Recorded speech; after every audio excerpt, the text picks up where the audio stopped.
Hi friends, welcome to my channel tours and travels by Madhavi.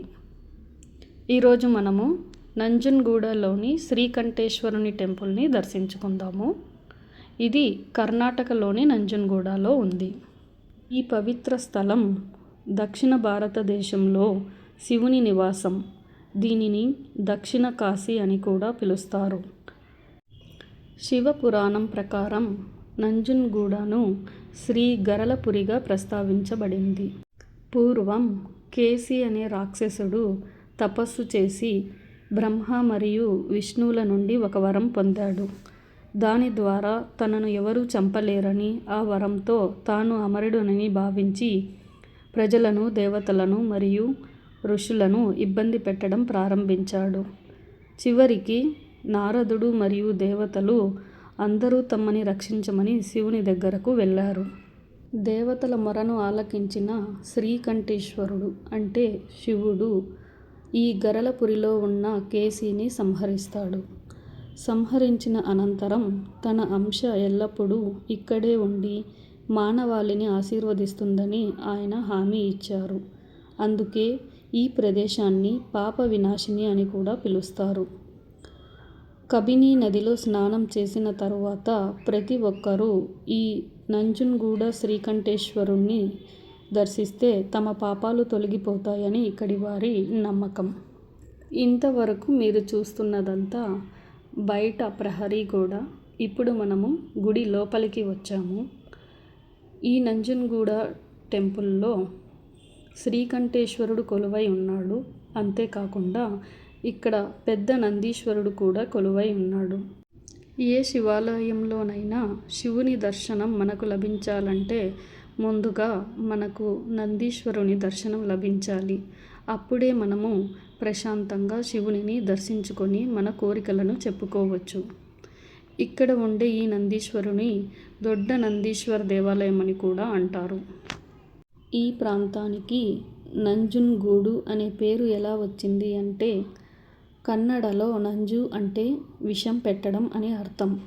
Nanjundeshwara అంటే విషం తాగిన దేవుడు, అంటే హాలాహలాన్ని స్వీకరించినటువంటి వాడు శివుడు శ్రీకంఠేశ్వరుడు. పాలసముద్రం చిలికినప్పుడు వచ్చిన హాలాహలాన్ని స్వీకరించిన శివుడు ఇక్కడ కొలువై ఉన్నందున శ్రీకంఠేశ్వరుడు కొలువై ఉన్నాడు కాబట్టి దీన్ని నంజుండేశ్వర దేవుని నివాసం కాబట్టి నంజన్గూడు అనే పేరు వచ్చింది. మరొక కథనం ఏమిటంటే, పరశురాముడి తండ్రి జమదగ్ని ఆదేశం మేరకు పరశురాముడు తన తల్లి శిరశ్ఛేదం చేశాడు. తన మాతృహత్య పాతకాల నుండి తన పాపాలను తొలగించుకోవాలని కోరగా, దానికి నారదుడు సలహా ఇచ్చిన ప్రకారంగా గరలపురి వెళ్ళి శ్రీ నంజుండేశ్వర స్వామిని ప్రార్థించాడు. అప్పుడు శివుడు ప్రత్యక్షమై ఒక మంటపాన్ని నిర్మించి శివలింగానికి పూజ చేయమని సలహా ఇచ్చాడు. ఆ నేపథ్యంలో పరశురాముడు తన గొడ్డలితో పొదలను తొలగిస్తున్నప్పుడు శివలింగానికి ఆ గొడ్డలి తాకింది. శివలింగం కొన నుండి రక్తం కారడం ప్రారంభమైంది. దాన్ని చూసిన పరశురాముడు చాలా అపరాధ భావనతో, నేను మరొక క్షమించరాని పాపం చేశాను, నన్ను నేను చంపుకోవడం ద్వారానే ఈ పాపాల నుండి విముక్తి పొందుతాను అని అనుకుంటాడు. తనను తాను చంపుకోవడానికి సిద్ధమయ్యాడు. శివుడు ప్రత్యక్షమై పరశురాముడిని ఆశీర్వదించి తన శివలింగంపై తడి మట్టిని పూయమని చెబుతాడు. ఆ విధంగా చేసిన అనంతరం శివలింగం రక్తస్రావం ఆగిపోతుంది. ఈ విధంగా పరశురాముడు తన పాపాలన్నింటినీ తొలగించుకొని అమరత్వాన్ని పొందుతాడు. అంతేకాకుండా ఒకానొకసారి పార్వతీదేవి కబిని నది దగ్గర నీటిని తాగడానికి వంగినప్పుడు ఒక రత్నపు పూస జారి ఆమె కిరీటం నుండి నీటిలో పడిపోయింది. అది చూసిన శివుడు ఎంతో సంతోషించి, దేవి, ఇప్పటి వరకు ఈ ప్రదేశం నా దైవిక ఆశీర్వచనాలు మాత్రం కలిగి ఉన్నాయి, కానీ ఇప్పటి నుండి ఈ క్షణం నుండి ఇది మీ ఉనికి, కృప మరియు ఆశీర్వచనాలు కూడా కలిగి మన ఇద్దరి ఆశీర్వచనాలతో దీనిని దక్షిణ మణికర్ణికా ఘాట్ అని కూడా పిలుస్తారు అని వరమిచ్చాడు.